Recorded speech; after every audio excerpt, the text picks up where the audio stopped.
서상목 칼럼 균형시대는 우리 사회의 다양한 현안과 문제를 냉철한 머리, 그러나 뜨거운 가슴으로 균형 있게 탐구해보고자 합니다.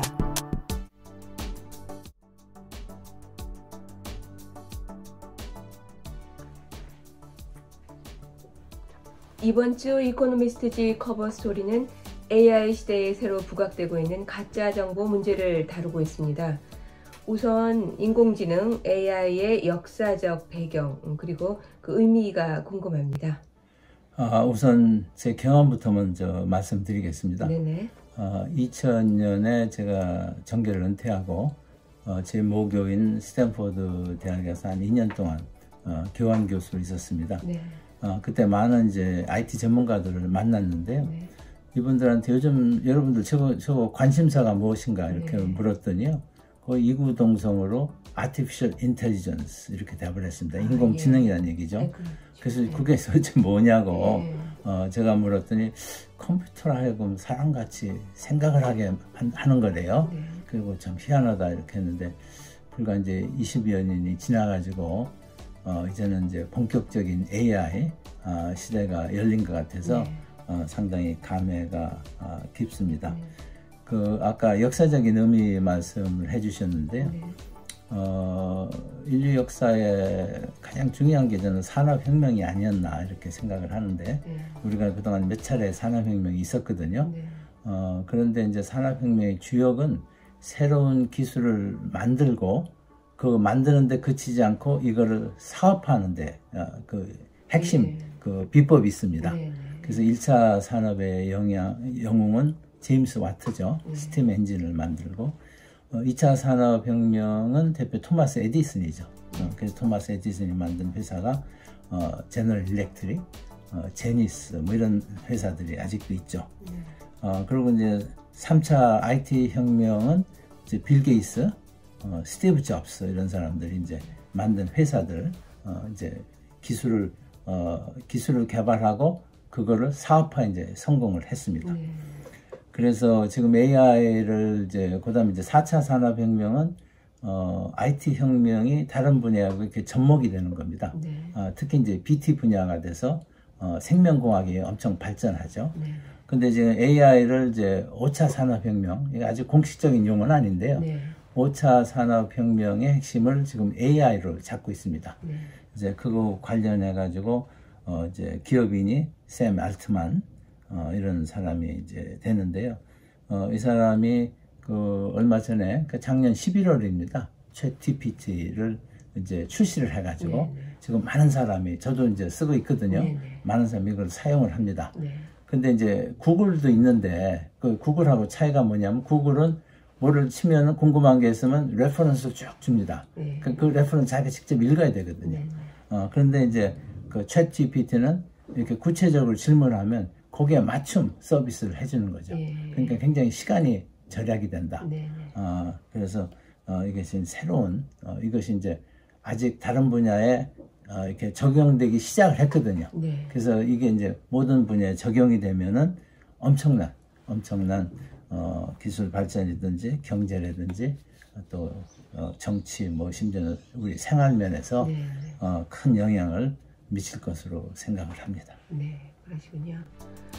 안 써본 사람은 있어도 한 번만 써본 사람은 없다는 얘기가 있을 정도의 챗GPT인데 이렇게 인공지능이 세상에 크게 이렇게 부각된 것은 2022년 말 그 챗GPT 등장에 기인한 바 크다는 의미신데 이 부분에 대해서 좀 더 자세히 설명을 해주시기 바랍니다. 굉장히 기술적인 게 많기 때문에요. 제가 이제 간단하게 제 말씀을 드리면 이제 컴퓨터한테 이제 공부를 시키는 거죠. 이제 그거를 이제 LLM이라고 합니다. Large Language Model. 그래서 제일 먼저 이제 언어부터 가르칩니다. 그래서 이제 그 AI가 제일 잘하는 게 번역이에요. 번역.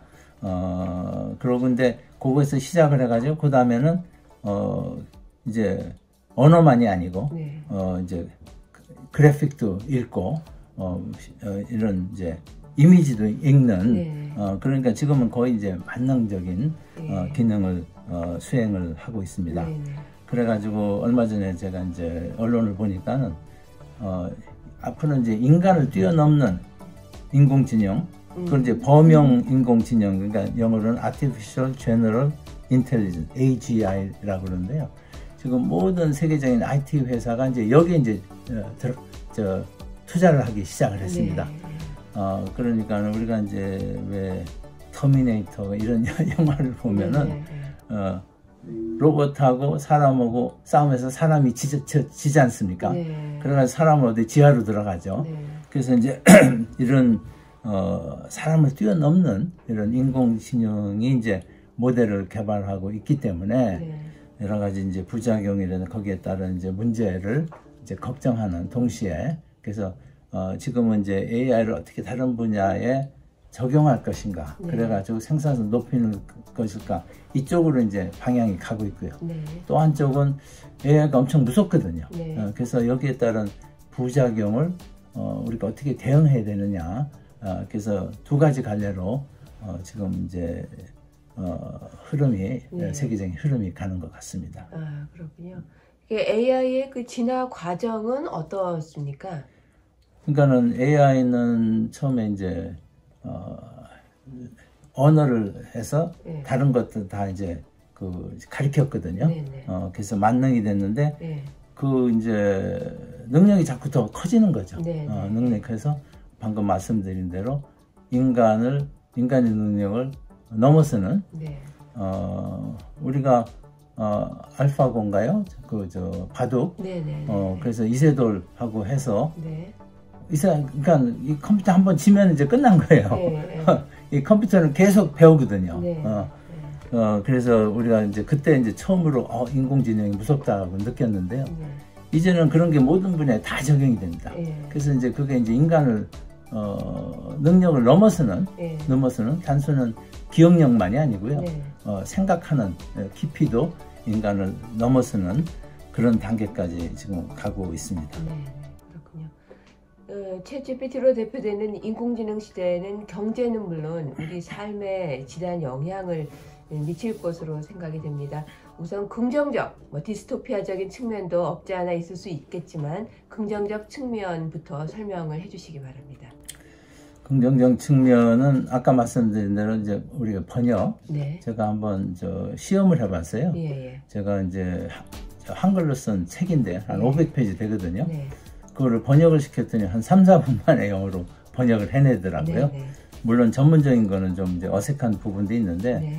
옛날에 그 책 번역하려면 뭐 몇 달이 걸리죠. 네. 그래서 우선 이제 번역해서 그리고 이제 좀 삼성에서 S24 네, 핸드폰 네. 왜 간단한 말은 전부 다 세계 여러 나라 말로 번역이 됩니다. 네. 그러니까 세계 어딜 가든지 그거 하나만 갖고 다니면은 네. 소통에 이제 문제가 없는 네. 시대가 되는데 이게 이제 점점 더 발전을 하겠죠. 네. 그리고 이제 그러니까 이제 굉장히 그 의사결정을 빠르게 할 수 있고요. 네. 그래서 생산성이 굉장히 이제 높아지는 네. 그런 거죠. 네. 그래서 최근에 이제 제가 언론에서 이제 봤는데요. 이거를 이제 신약 개발에 적용을 하면은 네. 과거에는 할 수 없는 것도 네. 이제 약을 개발을 하는 네. 그래서 알파폴드 3라는 게 있는데 네. 암세포와 치료제를 결합하는 구조까지 예측해서 신약 개발을 촉진한답니다. 네. 그러니까 이제 머지않은 장래에 우리가 암을 치료할 수 있는 그런 신약도 개발되지 않을까 이렇게 생각이 되고요. 네. 또 이제 AI가 본격적으로 단백질을 설계하고 더 나아가서 생명을 만드는 이런 것까지 이제 가능한 시대가 온답니다. 네. 그래서 굉장히 이제 긍정적인 측면도 있지만은 네. 이제 AI가 생명체를 이제 만들면 이걸 잘못 사용하면은 네. 굉장히 이제 무서운 결과가 나올 수 있죠. 네. 그래서 이제 규제 문제가 나오는데요.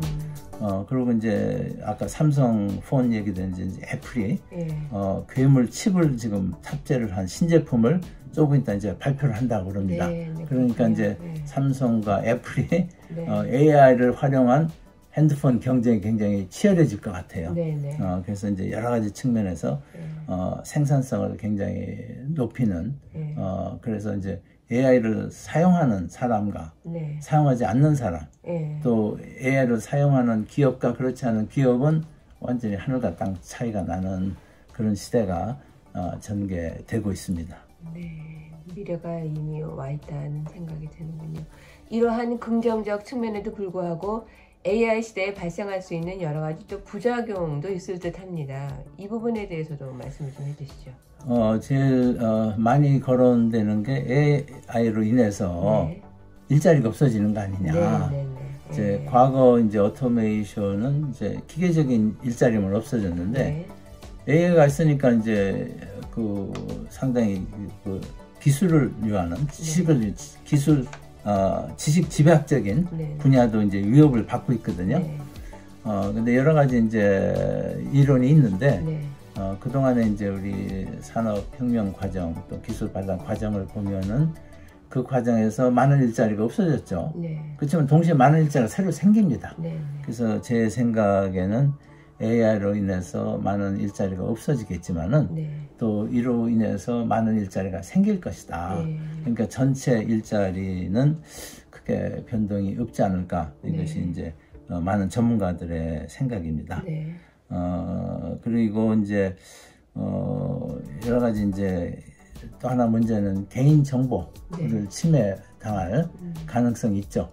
그래서 여기에 관해서도 여러 가지 이제 안전 장치가 마련돼야 될 것 같고요. 그리고 이제 이번 주 이제 에코노미스트 주제인 미스인포메이션, 그러니까 가짜 정보죠. 가짜 정보를 AI로 해서 굉장히 쉽게 만드는 거예요. 그래서 지난번에도 윤석열 대통령이 뭐 이제 이렇게 나와가지고 내가 모든 거 다 잘못했습니다. 뭐 이런 걸 한동안 돌았어요. 그러니까는 온갖 거를 다 만들 수 있는 가짜 정보를 만들 수 있는. 그래서 이제 그 예를 들어서 러시아가 무슨 또 AI로 그걸 했냐면은 우크라이나 그 대통령 부인이 뉴욕에 가서 호화 쇼핑을 했다. 이거를 막 흘렸어요. 그 전쟁 중인데 그건 굉장히 악재 아닙니까? 그래서 그 결국 가짜 뉴스라는 게 밝혀졌죠. 그러니까 이제 특히 이제 공산권, 러시아, 중국, 특히 우리 경우는 이제 북한 이런 데서 이제 가짜 뉴스를 만들어서 SNS 이런 데 이제 전파를 하는데 뭐 지금까지는 금방 가짜 뉴스라는 게 밝혀지거든요. 그래서 이 문제도 우리가 유념을 해야 되겠지만은 이렇게 뭐 이런 문제 해결이 불가능한 것은 아니다 이렇게 생각이 됩니다.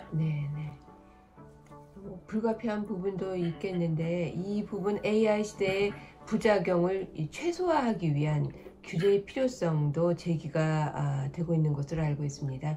이에 대한 최근 동향이 궁금합니다. 상당히 이제 활발히 진행되고 있습니다.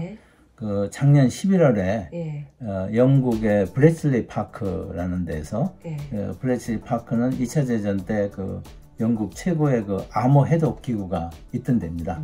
그래서 거기서 이제 정상회의가 열렸어요. 우리나라 이제 윤석열 대통령도 온라인으로 참여를 했죠.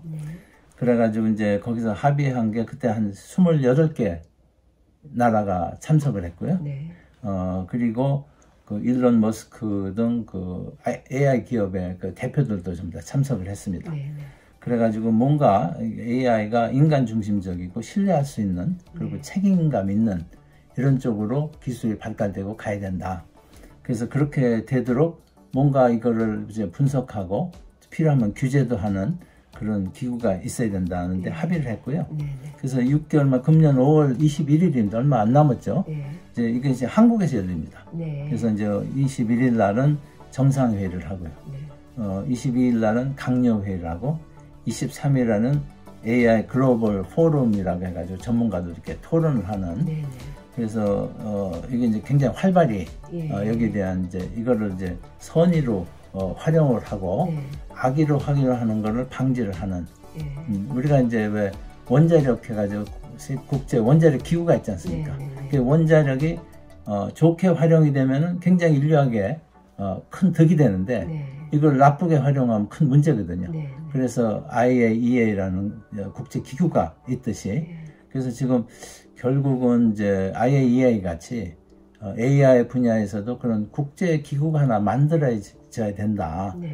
이런 것을 이제 유엔 사무총장도 발언을 하고 있고요. 그 얼마 전에 유엔에 그러니까 금년 3월 23일이네요. 이런 거가 이제 필요하다는 UN 차원의 결의안이 채택이 됐습니다. 네.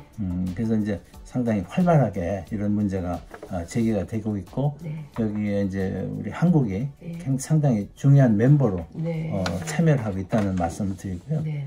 그리고 EU는 금년 4월 13일, 얼마 전이죠. 네. 포괄적 AI 규제법을 EU 의회 본회의에서 가결이 됐습니다. 네. 그리고 이제 한국에서도 이제 인공지능에 관한 그 법이 지금 국회에 제출돼 있거든요. 네. 얼마 전에 보니까 이제 그 한덕수 국무총리가 이것도 빨리 좀 통과시켜 줬으면 좋겠다. 네. 이런 얘기를 하는데, 그래서 이제 이것이 AI를 이렇게 선의로 활용하는 거는 상당히 이제 촉진을 하고, 네. 이렇게 안 좋은 방향으로 활용되는 거는 이렇게 규제를 하는 네. 그런 것이 핵심 적인 내용이 되겠습니다. 네, 네. 그렇군요. 네, 이렇게 쭉 말씀을 해주셨는데, 끝으로 AI 시대의 생존 전략, 또 이제 중요하니까 간략히 그 부분에 대해서도 말씀을 좀 해주시기 바랍니다. 우리가 이제 IT 혁명 시대를 맞아서 디지털 디바이드라고 하거든요. 네. 그러니까 이제 그거를 활용할 수 있는 사람과 그거를 활용하지 못하는 사람 격차가 자꾸 벌어지는 거죠. 그렇죠. 소득 격차만이 아니고, 네, 네, 네. 그게 결국 소득하고도 연결이 됩니다. 네. 이걸 잘 활용하면은 생산성이 높으니까 소득이 그만큼 높아지겠죠. 네. 그래서 이런 디지털 디바이드라는데, 이제는 AI 디바이드라는 이제 말이 나오지 않을까 생각이 됩니다. 네. 그래서 생존 전략은 이걸 열심히 활용을 하는 거예요. 네. 개인이나 집단이나 또는 네. 국가나. 네. 그런데 이제 동시에 이 AI 디바이드 문제를 우리가 걱정을 해야 됩니다. 네. 그래서 UN 결의안을 보면은 많은 이제 개도국은 이걸 단계에 이르지 못하거든요. 네. 그러니까 국제사회가 개도국들도 여기에 참여를 해가지고 이득을 볼 수 있게 도와주자. 네. 이런 것이 특히 이제 UN 차원에서 지금 열심히 제기가 되고 그런 문제를 해결해야 된다고 봅니다. 그러니까는 개인이나 국가에서 열심히 활용하는 게 하나고요. 두 번째는 여기에 대한 부작용에 대한 감시, 규제 이런 것도 이제 이건 그 한 국가 내에서도 필요하지만 국제적으로 이런 게 필요하다는 거고요. 그 세 번째는 여기에 이제 개인적이나 국가적이나 여기에 이제 소위 낙오자들 있지 않습니까? 그 사람들을 도와서 AI 혜택을 보게 하도록 하자. 그래서 이 세 가지가 잘 이루어지면은 AI가 과거 산업혁명을 이룬 스팀 엔진부터 시작해서 또는 전기 또는 이제 IT 혁명, PC나 무슨 이런 것 같이 새로운 인류가 새롭게 도약을 하고 이걸 통해서 경제가 활성화되고 생활이 편해지는 그런 핵심적인 역할을 할 수 있을 것으로 생각을 합니다. 네, 기대합니다. 네, 지금까지 심도 있는 좋은 말씀 감사합니다.